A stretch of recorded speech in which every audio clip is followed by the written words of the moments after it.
C'est dans ce bâtiment, à l'administration de la ville de Bruxelles, qu'un employé est soupçonné d'avoir fourni au moins un faux passeport. Selon l'ADH, il s'agit de Karim B, âgé de 38 ans, en poste depuis plus de 10 ans. Licencié, il a été placé en détention provisoire. Avec lui, une autre personne a également été privée de liberté. 2 personnes ont été placées sous mandat d'arrêt pour association de malfaiteurs et des faux passeports. Les 2 personnes nient formellement leur implication dans les faits et ont d'ailleurs interjeté appel contre la décision de la Chambre du Conseil qui a confirmé le mandat d'arrêt. Maintenant, l'instruction devra nous dire si on parle de plus qu'un passeport, quel est le rôle de chacun dans cette association de malfaiteurs et à quoi ont servi ces passeports. Impossible de dire pour le moment si ceux ou ces passeports retrouvés sont destinés à des personnes liées au terrorisme.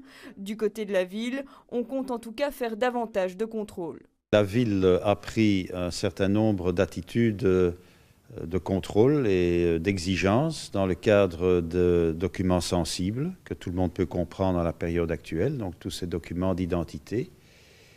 Et c'est au cours d'un de ces contrôles qu'on s'est aperçu qu'il y avait une pratique frauduleuse ou pire dans le cadre du service ici, passeport de la ville de Bruxelles.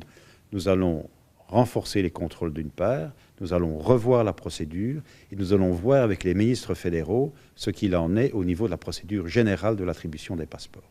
Difficile aussi de déterminer si d'autres personnes ont aidé cet homme.